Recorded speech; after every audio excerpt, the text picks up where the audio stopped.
Cara, então, poder para as periferias é o poder que a gente precisa tomar da elite.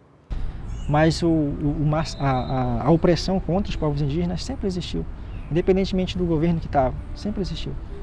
Acredito que diante de todo esse cenário que a gente vivencia, de desigualdades, de tragédias, de vários problemas sociais que são latentes, a educação popular ela é fundamental justamente para enfrentar essas dificuldades, né?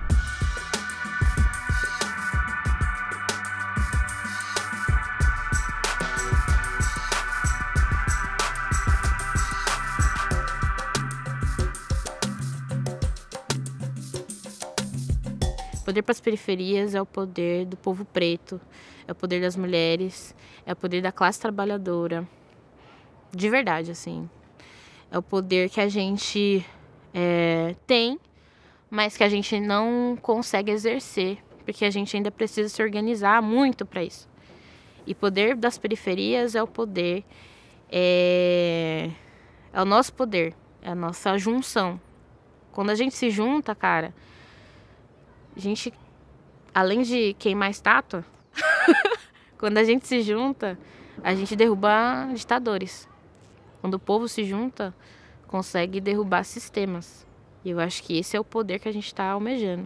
O poder das periferias é o poder do povo organizado, né? É o nosso poder. Uma coisa que, inclusive, o pensamento que eu vou citar aqui é uma coisa que o próprio Ailton Krenak fala. O Ailton Krenak é alguém que eu sempre gosto de ler as coisas que ele fala, porque eu acho que são coisas bem que acabam falando o posicionamento dos indígenas de forma geral, né? Aí uma coisa que ele diz, né, que a negação sempre teve. A diferença é que agora ela é de fato, que você é escancarado para todo mundo ver. Mas a opressão contra os povos indígenas sempre existiu, independentemente do governo que estava, sempre existiu. Isso foi desde que foi a chegada dos portugueses. A diferença é que agora ela está escancarada de fato para tudo e todos verem. Mas nem por isso a gente se permitiu se acomodar. Até mesmo quando as coisas pareciam estar mais favoráveis, a gente não se permitiu acomodar com tudo isso, né?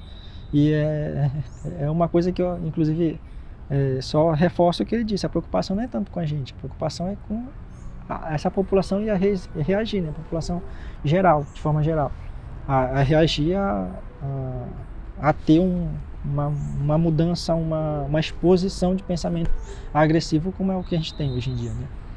E infelizmente não sei se a reação foi uma reação muito boa por parte da sociedade de forma como um todo, porque o que a gente vê, cara, é uma incitação ao ódio de uma forma que tudo que eu não tenho como eu tenho um pensamento e aquele que foge a esse pensamento é como se fosse meu inimigo, né? É o que a gente tem hoje. Parece que a gente não consegue conviver com as opiniões diferentes. E é uma coisa que a gente, para nós, é algo tão natural, como eu estou te falando. Porque os indígenas são diferentes, não é todo mundo igual. Eu falo, de onde eu venho, a minha região é de um jeito. Os próprios indígenas daquela mesma região são diferentes, se comparado com outros é diferenciado. E a gente consegue, olha, por exemplo, a gente consegue conviver de uma forma que todo mundo se respeite, né? Por que não dá para fazer dessa forma? Estender isso para uma visão geral e sem precisar que tenha esse embate, né? Agora está tendo inclusive uma manifestação toda em Belém, já em Brasília, teve as últimas 2, 3 semanas por conta de uma coisa que já aconteceu lá atrás e que agora só foi reavivada, por exemplo, que é o marco temporal, de que é uma coisa que em teoria seria específico para o povo Xoclen lá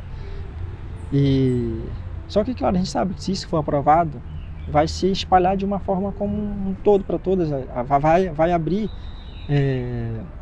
preceito para que os indígenas de forma geral sejam afetados. E enfim, é como eu estou te dizendo, a todo momento é momento de negação. A diferença é que agora essa negação ela está escancarada para o Brasil todo, mas sempre teve, e é bom que isso seja falado. Não é só no governo do Bolsonaro que que a gente tem essa negação, que a gente tem essa repulsa, essa guerra declarada contra os indígenas. Sempre teve. A diferença é que agora ela está escancarada. E principalmente depois que eu entrei para a militância, que eu comecei a conhecer o que é o território, qual é o sentido do território, né?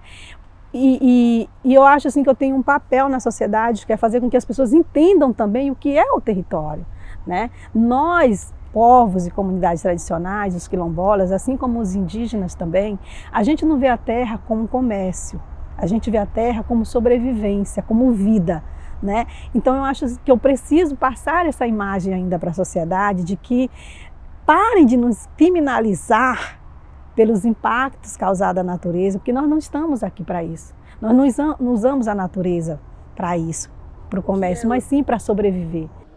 Terra titulada. Tem mais de 12 anos que nós não conseguimos titular uma terra aqui em Santarém. 12 anos. São 12 comunidades, 12 anos que o processo está lá no INCRA Nacional simplesmente para dar uma assinatura do presidente que a gente sabe que não vai sair. O que mais deixa a gente desolado é a gente ter certeza que com esse presidente não vai rolar, sabe? E assim, os empecilhos maiores que a gente tem hoje dentro dos territórios é a invasão dos sojeiros e dos fazendeiros dentro do nosso território. Porque assim, apesar do território tá sendo demarcado, está em um processo de demarcação que diz que você não pode vender, arrendar nem nada, mas o fazendeiro continua entrando dentro do nosso território, a soja está tomando de conta do nossos espaços, as pessoas estão vendendo as suas terras, estão saindo de lá porque às vezes a pessoa, mas o quilombola vendeu a terra dele. Poxa, não é fácil você morar do lado da soja, que você tem uma plantação bem aqui de verdura, que quando o sojeiro joga o veneno para secar a planta dele, seca toda a tua produção. As pessoas às vezes não conseguem compreender isso. A gente mora ali porque a gente gosta, porque a gente ama, mas a gente sofre muito.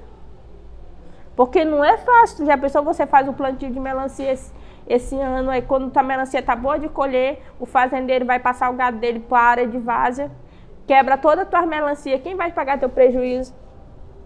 Pelo tempo que tu ficou lá no sol quente, capinando, cuidando. As pessoas não entendem isso. Então, eu acho que esses são os maiores empecilhos que a gente tem, além do governo, né? Que é o principal. E aí, quando eu falo governo, não é só federal. Eu boto as 3 instâncias, porque eu acho que é uma coisa que eles estão muito ligados. A gente vê o prefeito de Santarém faz negociação, botando um posto de combustível, de soja na boca do Maicá, onde ele sabe que a gente come o peixe de lá, a gente bebe água de lá.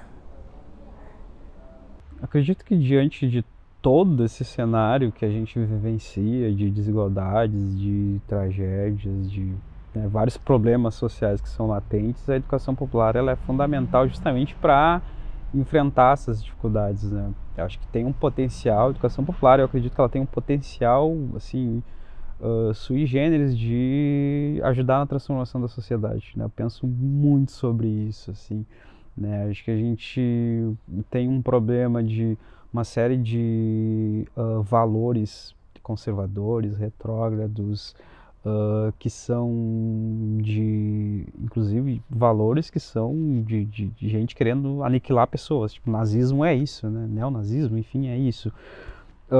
E eu acredito que, né, uma educação popular, educação com o povo, né, não para o povo, que valorize conhecimentos que as pessoas, né, desenvolveram a partir de suas práticas, mas também que permita fazer reflexões conjuntas em relação à nossa sociedade e ter uma visão crítica sobre ela, sobre o que caminhos a gente está trilhando, qual é o significado das várias defesas que existem na sociedade. Eu acredito que a gente tem um potencial aí de modificação da sociedade, de fato, assim. Então, seriam isso, assim, né? Se eu disse em um outro momento que me incomoda, me preocupa pessoas defendendo valores que são esses valores ultraconservadores, né? A partir do momento que a gente tem uma educação né, que esteja enraizada na população, que a gente tenha, né, um contato maior com as pessoas, confrontando essas várias ideias, confrontando, por exemplo, que a desigualdade não é uma questão natural, que a riqueza e a pobreza não é porque as pessoas, uns mereceram ser ricos e outros, né, merecem ser pobres, que tem uma estrutura social que faz com que a gente chegue nessas condições, que tem gestões que são responsáveis por essas condições. A partir do momento que essa percepção ela se torna coletiva, eu acredito num potencial de ações, né, conjuntas, coletivas, para mudar todas essas questões das estruturas desiguais, né, das injustiças sociais, né, porque, igual eu falava anteriormente, porque se a gente tem as realidades periféricas em que há serviços públicos que não chegam, né, é também um olhar de gestões que não se preocupam, né, que não tem preocupação de fato por quem mora nessas comunidades. Quando a gente descobriu que a gente tinha que fazer um movimento social de educação, a gente viu que não bastava a alegria que a gente tinha de passar alguns estudantes, de ajudar alguns estudantes a passarem a barreira do vestibular. Era uma alegria imensa, mas que aquilo não bastava, porque o vestibular continuava existindo e que muitos, enquanto tinha meia dúzia que passava, uma quantidade enorme dos outros não passava. E por que o cara que passa é mais importante do que não passa? E para nós, tão importante quanto entender por que eles não passavam, era entender o seguinte: os que não passam são tão importantes quanto os que passam. Então nós temos que ser um movimento social, pelos que não passam, pelos que são filtrados pelo vestibular. Então a gente precisa se organizar. Aí a gente foi descobrir também que estudante não era problema, estudante era a solução. Muitas vezes a gente preocupado em dar um ensino da maneira do que se achava, do que a educação formal dizia pra gente que era o mais qualitativo, a gente dizia o seguinte: então vamos limitar a quantidade de estudantes. Não! Aumentar a quantidade de estudantes aumentava também o desafio pedagógico que a gente tinha de entender que a educação popular ela tinha que lidar com a realidade, não com uma realidade forjada por um corte que a gente estabelecesse, né? Então também foi uma outra coisa com tentativa e erro. A gente fez cursinho que tinha seleção para entrar no cursinho. Era uma angústia para a molecada. Até a gente vê o seguinte: bom, nós vamos reproduzir aqui o que estão fazendo, então para que a gente existe, né? Então sempre foi fazer cursinhos populares, pré-universitários, para a gente sempre foi dizer o seguinte: que a gente fazia cursinhos para que os cursinhos não existissem mais. E para eles não existirem mais, a gente foi sistematizando outras ideias também. Então essa de que a educação popular ela tinha que extravasar a ideia de fazer cursinho. Então a gente foi fazer alfabetização de jovens e adultos em ocupações, por exemplo, urbanas. Então, tão importante quanto o estudante que ia entrar na universidade era aquele que ia aprender a ler pela primeira vez na vida depois de adulto e que se emocionava com aquilo, de ler o letreiro do ônibus para poder acessar melhor a cidade, né? Então, isso tudo foi parte de uma sistematização que depois a gente foi encontrando as fortalezas da teoria também que ajudaram a gente a pensar melhor sobre isso. Mas isso isso é um processo permanente de reflexão, né? Agora, essa reflexão está sendo muito ajudada pela Universidade Emancipa, que é um espaço também de congregação de todo um conhecimento acumulado com especialistas, e especialistas são aqueles especialistas da universidade, mas são especialistas da rua, da vida também, mas congregar nesse espaço a ideia de que a gente precisa formular junto um processo comum de emancipação, né? E isso é unir a teoria e a prática, pensando que nenhum vento só para favor de quem não sabe para onde ir, né? Então definindo muito bem onde a gente quer chegar. Construir, a possibilidade de construção de um mundo novo é parte da felicidade. É interessante porque o mundo novo é um pouco aquela ideia, né, do Eduardo Galeano, da utopia. A gente quer construir, mas a gente sabe onde a gente quer chegar, mas o próprio caminho, a própria travessia, ela é uma travessia importante. Sem ela a gente não vai chegar. E eu acho que a felicidade é essa travessia, é essa construção do novo, do futuro, como diria Gramsci. Militantes do futuro. Eu acho que há uma felicidade na militância pelo futuro, na construção do futuro. É isso que faz sentido para mim. É isso que faz, por exemplo, eu encontrar companheiros, companheiras para diálogos ricos, né? Desde o diretor da escola onde nós estamos atuando, o jovem, a mãe do jovem, né? Até companheiros da própria militância que pensam junto a essa atuação, que se preocupam com o nosso processo de formação. Eu penso que é essa trajetória, esse caminho que a gente vive momentos felizes, que nos dão ânimo para continuar em busca dessa utopia que é a construção de um futuro em outras bases, materiais, subjetivas. É isso.